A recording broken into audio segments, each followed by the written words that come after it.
further ado, you want to get started? Sure. All right, take it. Well, thank you for coming to my talk. I appreciate it. I was kind of worried there'd only be like 2 people here, so I'm really happy that there's at least 20 people. So yeah, who am I? All right. So my name is Bill, if you didn't know that. I turned 18 this past July. I love breaking applications. I graduated from high school back in June, and I'll be attending RIT this fall. Woo! So what's my research about? So over the past 3 years in high school, I've really wanted to look at the different software that my school uses, just because I think that it's a very valuable learning lesson. And I thought it was a really fun way of learning different aspects of web application testing by testing it on a real target like my own grading system. Yeah, so I kind of found more than I expected. That wasn't great. So yeah, let's quickly go over the different types of software I researched. The first piece of software I researched was the Follett Student Information System, but this usually goes by Aspen. My school specifically used them for, grading, schedules, transcripts, pretty much everything that my school needed to use a school's software for. And my research into the Follett Corporation was primarily done, maybe a little bit in 9th grade, but mostly in 10th, 11th, and 12th grade. Here's a map of Follett, and specifically the schools that were impacted by any vulnerabilities I found. So they primarily, have a lot of schools in Massachusetts and Rhode Island, but they did have a few other schools in the United States. I just didn't think it was worth, pulling up an entire map, just because there are so few. So the second piece of software I researched was Blackboard Community Engagement, and so it was advertised of being capable of delivering news, academics, lunch balances, athletic details. Our school only used the notifications portions of the software, but I knew pretty fast after some basic research that other schools, they used the entire suite of capabilities. And the research into Blackboard was done in 2 parts, first during 2017 to 2018, and then again near the end of 2018. So Blackboard does have a so-called bug bounty, where they provide some sort of safe harbor for reporters. But this didn't really work out as expected. So here's a map of the Blackboard schools. This might not look as much as Follett, but it definitely is. I think it's about 10 times the schools Follett Aspen had, so it's pretty prevalent in the United States. There were some schools internationally, but it was, again, only a few, so it wasn't worth putting them in the map. So to start off with, it starts with Aspen, it's Follett Student Information System. So for most user-supplied parameters, Aspen filters them for malicious input. The filter took the approach of sanitizing and removing malicious input rather than just dropping the request as a whole. So what would happen is if you gave it a malicious payload, it would reflect back the payload stripped of any malicious components, for example, a script tag. And then this was an interesting opportunity because if we can find a way to bypass the filter since the request still goes through, it would allow us maybe to do some attacks. Yeah, so it had a very big flaw by design. So if you took, a basic string like script prompt hello world, Aspen removed the script tags because they blacklisted those and just ran out prompt hello world. But the flaw was that they only did this, sanitizing run once. So what would happen is if I included a blacklisted tag inside of a script tag and then, did prompt hello world and did the same thing with the end script, it would actually reflect back as script prompt hello world. This was a pretty simple vulnerability. I mean, cross-site scripting vulnerabilities are found, all the time. The interesting part about this one was that this filter was used throughout the entire site. So if, for example, if you were able to bypass their little filter, you could pretty much reflect any XSS payload into a significant amount of parameters that were reflected into response. But also, it was because this was like my first ever vulnerability in my school's grading system. And so it was really motivating to me to, after finding one, it really encouraged me to look more, because it just felt like, when I was first starting, I would never be able to find a flaw in someone, with a bachelor's degree in computer software, computer science. It just, I kind of felt hopeless. But then after finding one, it really made me motivated that, hey, if there's one mistake, maybe there's more. So the next vulnerability was improper access control. Aspen runs on a Spring framework on Java. And so for those uninitiated, their Java Spring framework has these things called beans. From what I interpreted it seemed like they were structs or classes. But for example, students have their own bean, and there's instances of that bean. So in Aspen, a student bean has the name of sysstudent, and I think this stands for Student Information System student. But the issue again was that they had a security design flaw. So they had a servlet called blobedit.do, and this servlet was available for any logged in user, so including students. I was able to access it myself. It took in 3 parameters. It had a read-only, whether or not you wanted to edit the blob. It had an object ID specifier where you specify an object that you wanted to get the property from. And then property as string is the property name you actually wanted to get. And so what would happen is when you, access this blob edit with, for example, a sysstudent bean, you could read properties of that bean, and you can do this for other bean instances as well. So when reading another student's bean instance, I was expected to be greeted by this insufficient privileges exception. I saw it before, when I was trying to do an action that I probably shouldn't be doing. It would just raise this exception saying, by the way, Bill, you can't do this. But when I tried it on, my friend's bean instance, I saw that I actually could access his properties, the properties of his bean. And so after doing some investigating, I found out that I can edit and write to my own objects, objects I own, and that I can read the properties of any other object, specifically any other student object. So most of the properties of the sysstudent bean were incremental in the form of like std field. It would be A through D and then a number between 0 to 110. And so this made it really easy to just write a simple utility to dump all the fields of a bean, specifically a student bean. And the key thing is to remember is that if I had someone's student object ID, I could get all these properties. And the student object IDs were, they're easily brute forceable. It's like, I actually predicted, it's very, my personal student ID was, bean ID was STD and then 7 zeros, and then it was just MTASN. But, the unique part of that was only the MTASN, which is 5 characters, so it wouldn't be that difficult to predict someone else's student ID, student object ID either. But, I was able to access plain text passwords, my birth city, birth country, whether or not I can speak English, whether or not my family was in the military, whether or not I had financial problems and I needed, assistance with lunch, whether or not I was suspended, my special education status, my GPA. The funny part was that I could actually, for my own objects, like I said, I can edit it. So I can edit my own weighted GPA, which was pretty cool. And so the next vulnerability was external XML entity inclusion. So there's another servlet called studentRecentActivity.do, and it took in a parameter called preferences. Now, preferences, for some reason, were supplied with XML.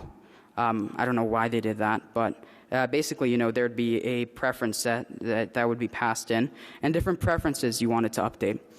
For example, one of them was a date range, and it was an integer. And you would pass in, the date range you want to see recent activity for. And Aspen did use Java's SAX parser to parse it, but the issue was that they had a flaw by design. So in a secure system, the SAX parser would actually not allow document types or XML external entities, but the full corporation forgot to do so.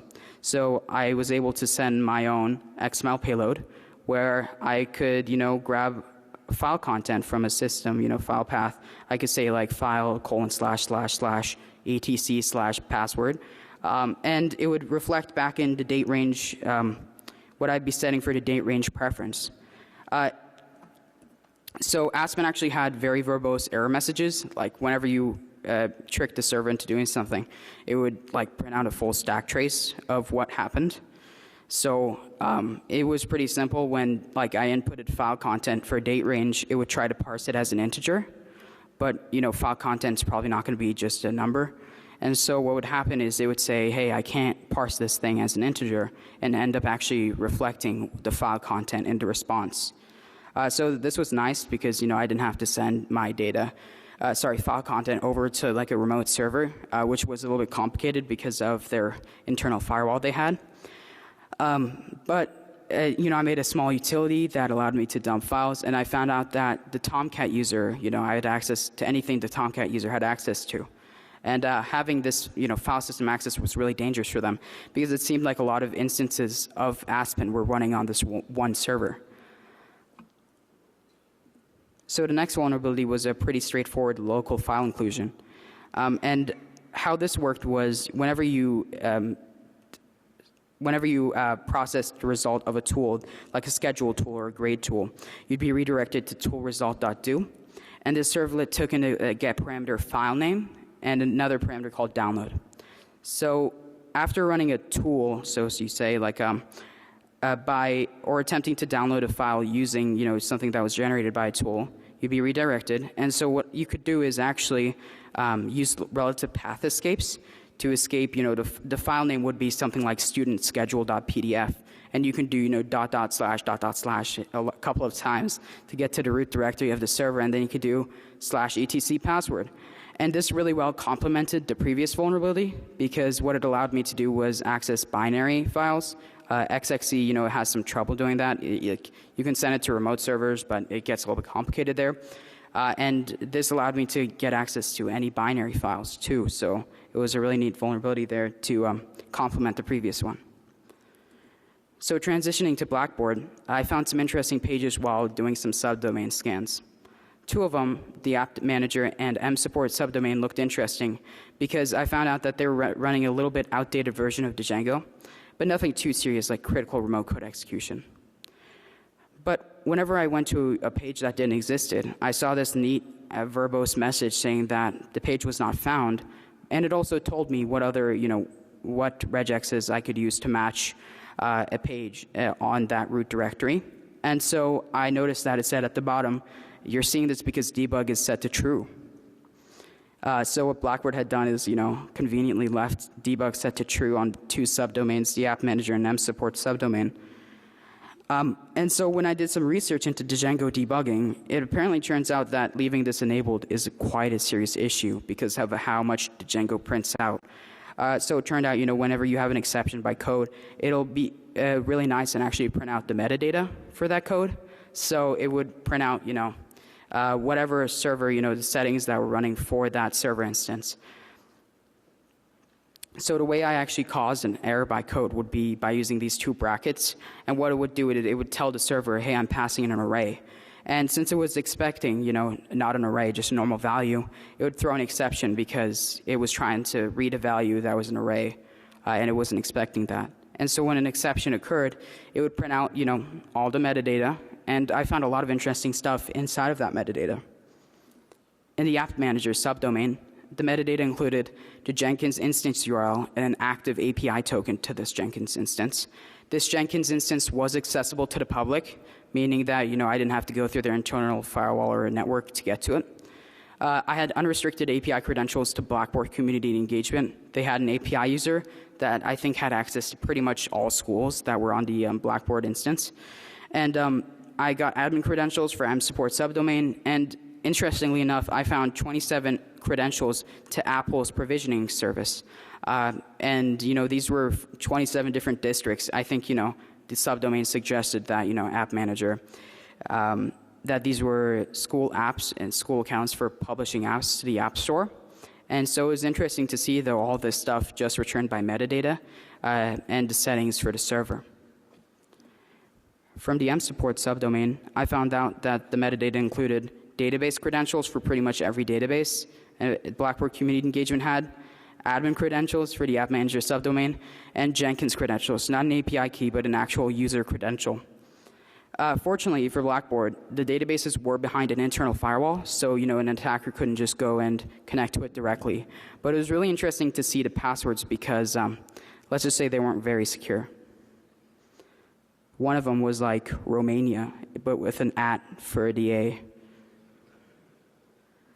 So going on to SQL injection, back in April of 2017, when I first learned that Blackboard Community Engagement was used by our school, I found out that, again, it was used for emergency notifications.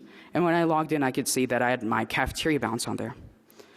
So I knew that my school didn't use it at all, just very small stuff, maybe some notifications or some cafeteria stuff. But I researched a little bit into other schools using it, and I found out that a lot of schools use this as a main driver.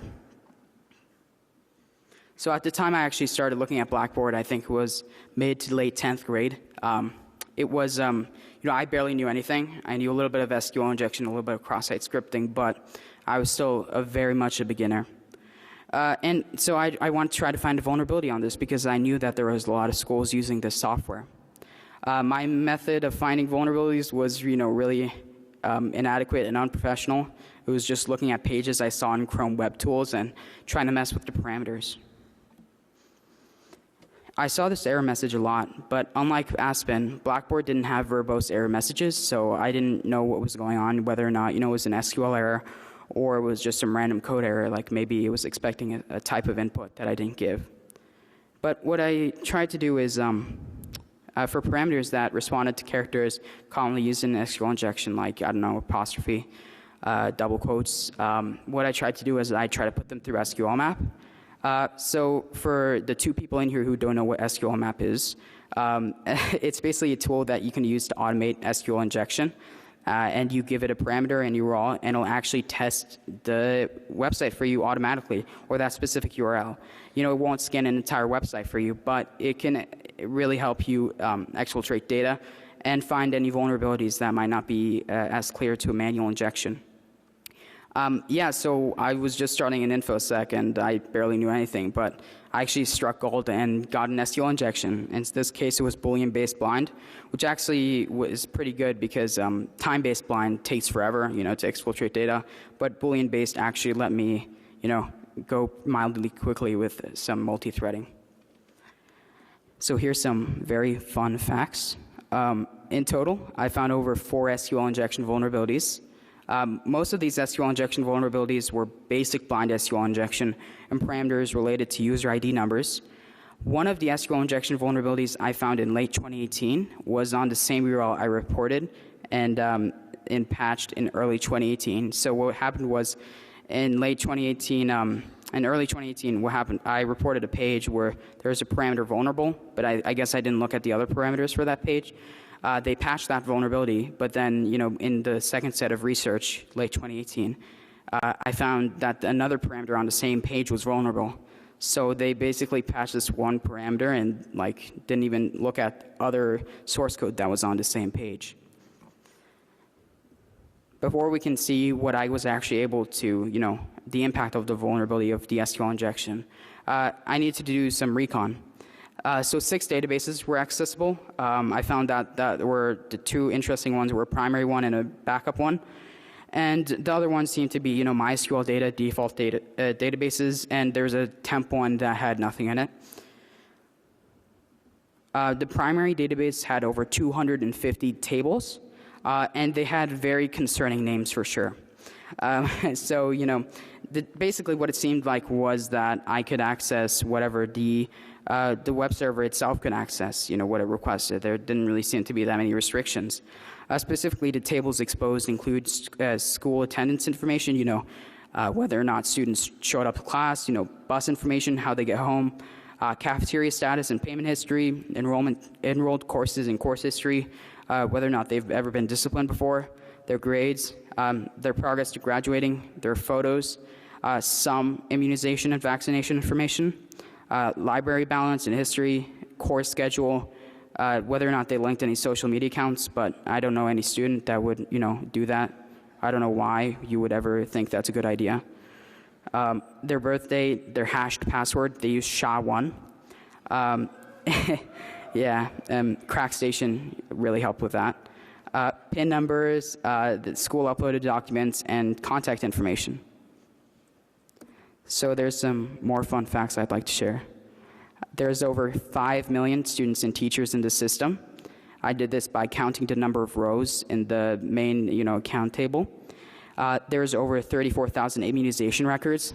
Blackboard wanted me to say that that apparently that in their terms of service, they tell you not to upload immunization table information. But it turned out that, they dedicated a specific spot for it in the database, but they say in the terms of service not to upload anything. So I don't know how exactly that works, but there's over 5,000 schools impacted, and in that map I showed you earlier, those are the schools impacted. And the database user's password is the lowercase version of the username. So it wasn't very nice to see that because it was my data too in there. And seeing bad practices like that made me concerned. What else was there? What else did they do wrong? To clarify, though, this is from information access in March 2018, so I'm sure there's more students in there now, but or more immunization records. I'm not quite sure what's going on today, but this was the status back in March 2018 when I first, right before I reported it. So I think it's kind of important to clarify, what I accessed and what I didn't access, what my boundaries were. So I never accessed any other student data besides any authorized use. For example, my own records. I did check to see that my information was in the account table. Any other information I gathered was either metadata, like number of rows. That's how I found out there's over 5 million students and teachers in the database. Or it was not related to anyone's personal data, like database password hashes. The primary reason I kept investigating is because, these guys were keeping my records as well, and I didn't really feel comfortable until I knew how bad the situation was, just sending it over and saying, hey, here's the vulnerabilities. It just felt like this was pretty crazy stuff that I was starting to see, and I needed to see how much they really messed up. So, disclosure time. I had a very, very interesting time trying to disclose vulnerabilities to the Follett Corporation.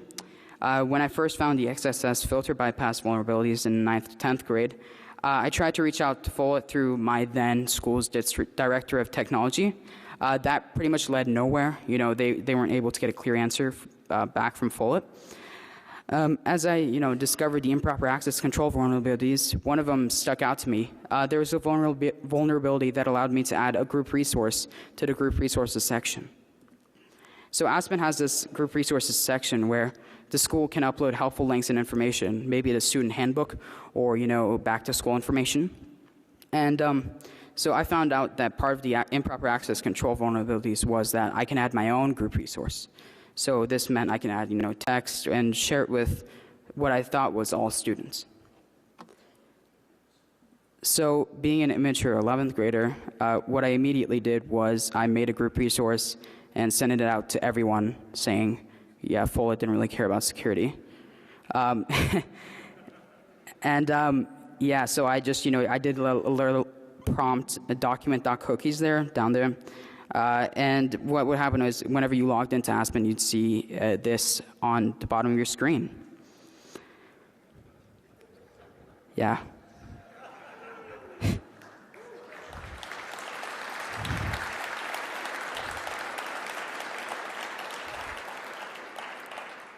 So I said my name in there because I didn't want them to make me look out like the bad guy, oh yeah, the student hacked into our systems and, compromised student data, how bad of a person is he?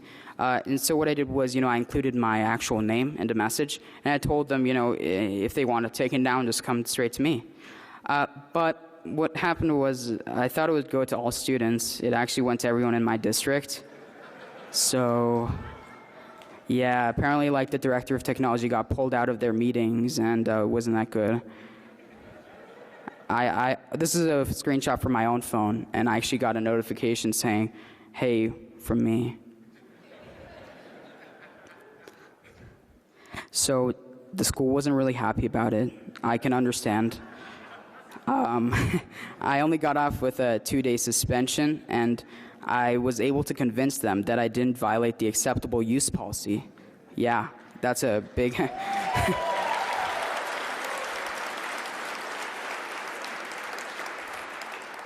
I got suspended for creating a major disruption. Yeah, so, 2 days off of school, I think it's a pretty win-win. So looking back at it, though, now, a few years later, I understand it probably wasn't the best thing to do. And one of the biggest reasons I thought it would be a good idea was because at the time, I was just getting into the industry. I didn't really know. So what do you do if a vendor doesn't have contact information? Or what do you do if a vendor, doesn't even want to talk to you at all? So, I wasn't aware of organizations like the CERT Coordination Center, and so I took the mildly immature route of making a global message. So after tweeting images about what I'd done on Twitter, mentioning Follett Learning in an attempt to get their attention, I actually got a reply. They were really helpful through direct messages, and I'd set up a meeting with actually someone from the Aspen technical team. But then my school heard about this, and they actually told them directly, "Don't talk to Bill." And I kind of feel bad for Follett because, my school was the one paying some of the bills, so they couldn't really be like, "No, but we need to fix these vulnerabilities." But it was kind of, shooting themselves in the legs because, I was trying to help here, and I was trying to get these vulnerabilities patched, and they kind of delayed it for another semester. In March 2018, after speaking with my principal, I actually coordinated with the district's director of technology and to set up a meeting with Aspen. So one thing I do have to note is once I reached out to my director of technology, Follett actually had a meeting set up, I think, within a week. It was pretty impressive response time. When I disclosed the bugs, they had it fixed, I think 3 weeks later, in the mid-April of 2018. But overall, the disclosure process was painless, and they handled it pretty professionally. They weren't threatening me during our meeting. They're pretty chill, and they're thankful for me disclosing these vulnerabilities. So fast forward to 2019, after I discovered and determined the impact of the XXC and L5 vulnerabilities, the disclosure process was a lot different. So, school relation, me and the school, it wasn't that great of a relationship. They were kind of pissed off that I was doing the security research into the software that they were using. They weren't really on board with that. So I was able to coordinate with Carnegie Mellon University's CERT Coordination Center, and they actually helped me get in touch with the Director of Cybersecurity and Privacy at the Follett Corporation. After a quick call, things were looking good. He seemed happy to help and wanted me to disclose the vulnerabilities to them.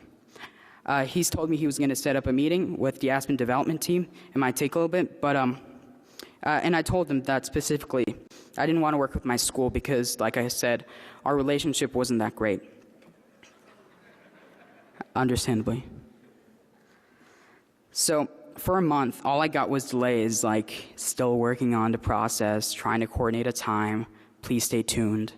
And before hitting a month of delays, I sent a serious email dude, what's going on? And I had critical vulnerabilities to report. One thing I didn't really understand was that my school's own district director of technology was able to get a meeting with Follett within a week, but that was through a customer success advocate. But now you're telling me the director of cybersecurity can't get a meeting in a month? That just seemed a bit weird to me. What's going on here? And so what does the director do when I tell him, what's going on? Well, he tells my school everything, and he tells them, hey, Bill is trying to report these vulnerabilities to us. And luckily, at this time, it was a few days after I graduated, so I already had my diploma, and they couldn't do anything. I was really happy about that.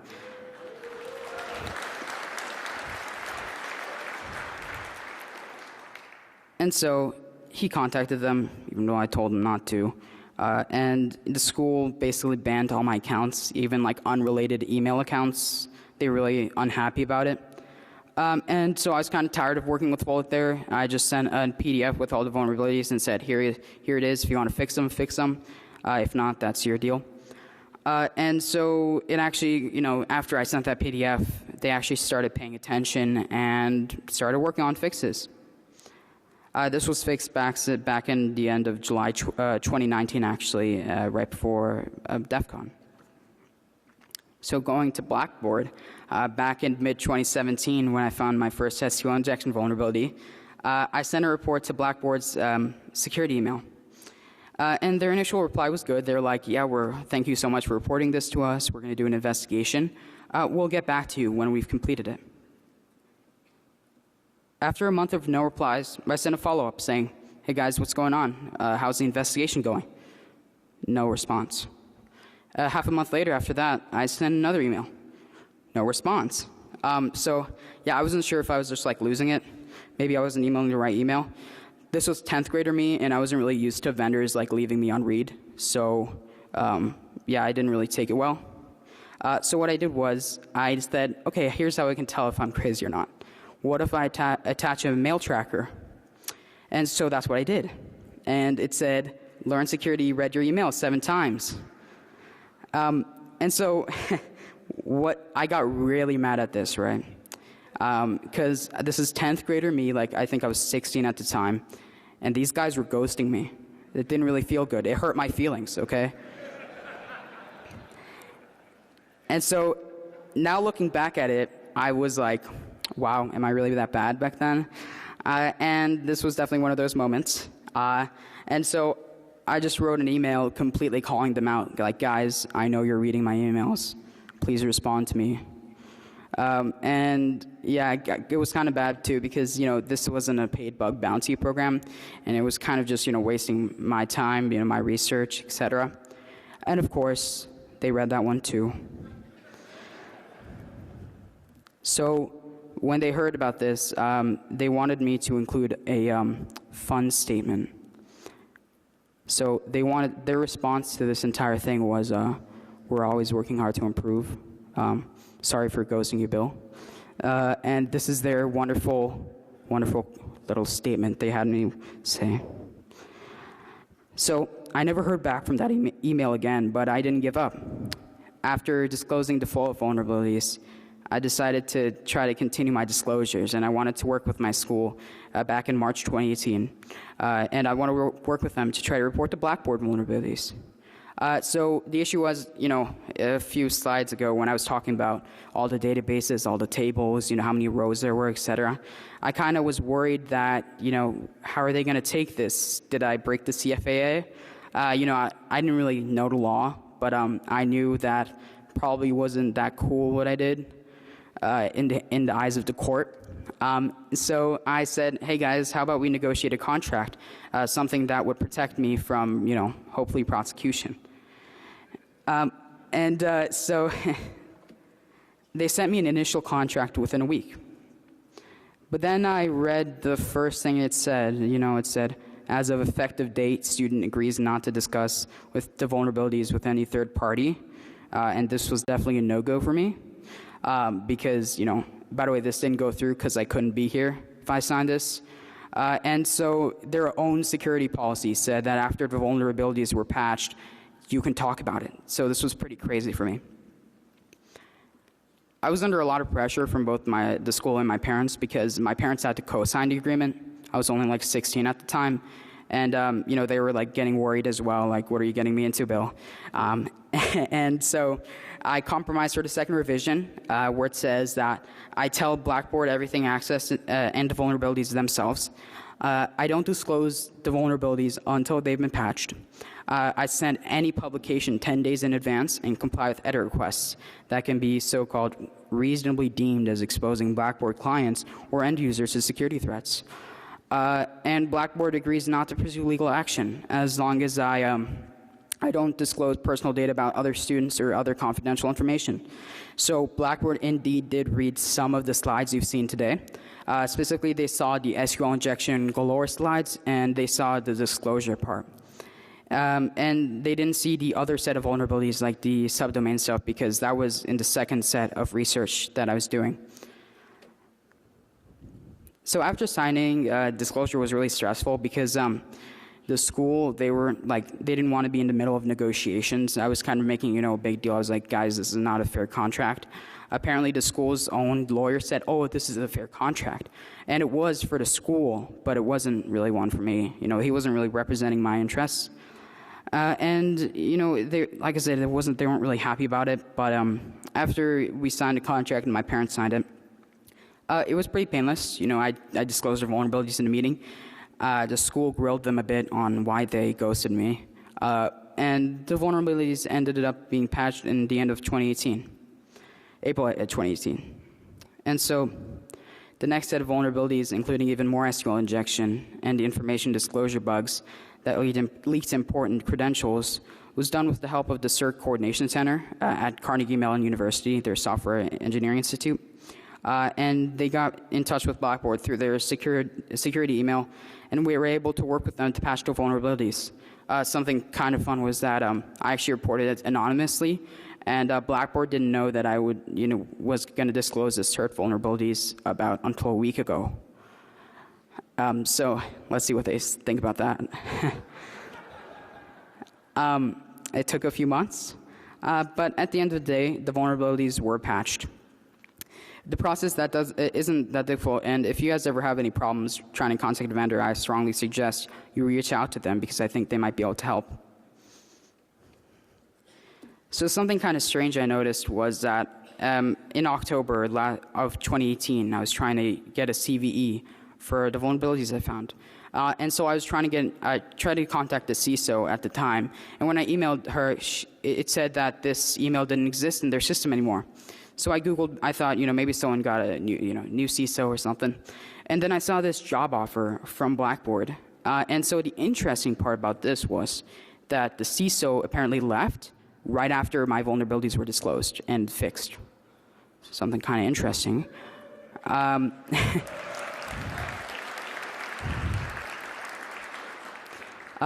a few friends said, Bill, you should apply for it. I decided not to. I don't think I have the qualifications for it yet. Maybe in a year or two. But it was still interesting to see that they left the company after my vulnerabilities.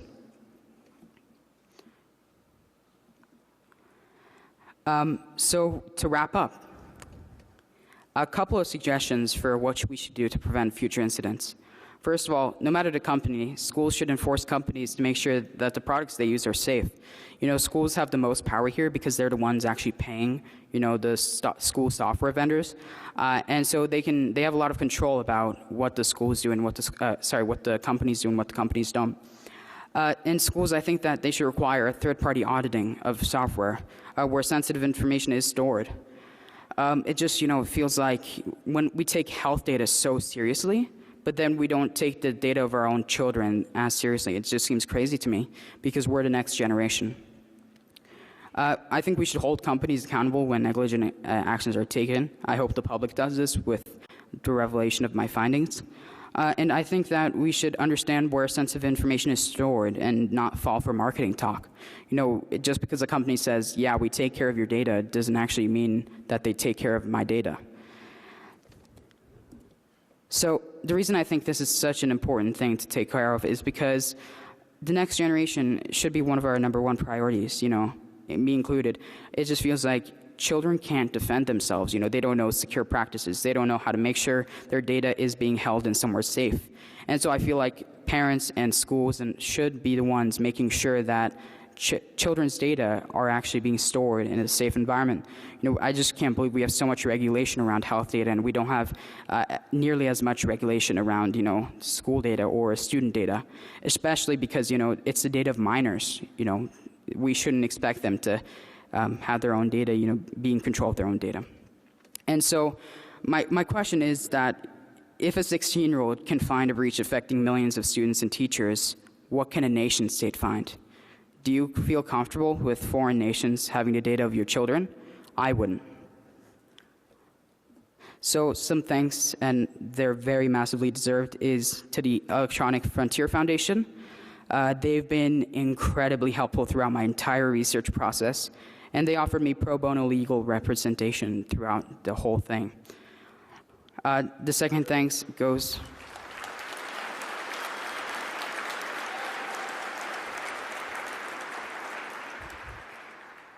The second piece of thanks goes to the CERT Coordination Center. They've helped with finding points of contact for both Follett and Blackboard and assisting with disclosure in every step of the way.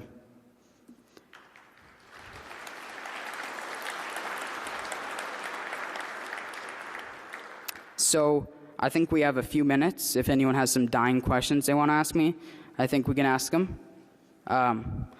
So I don't know if my goon is here, the one running my talk, but okay, he left. That's sad. Yeah. Do you think we could, if anyone has some questions, they can come up and ask, I guess? All right, no one has questions. That's always great. Yeah.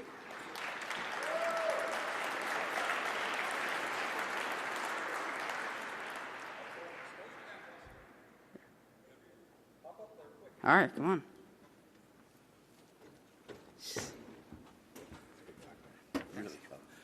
What were your parents' views on what was going on during this time? They told me not to do it. They were really unhappy with the contract. You know, they didn't feel they wanted to be involved in anything like that. So it was mixed feelings, definitely.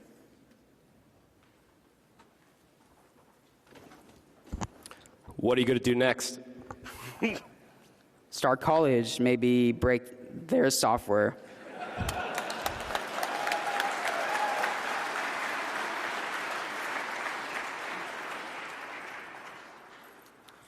Did you ever get around to changing your grade? I can't answer that question.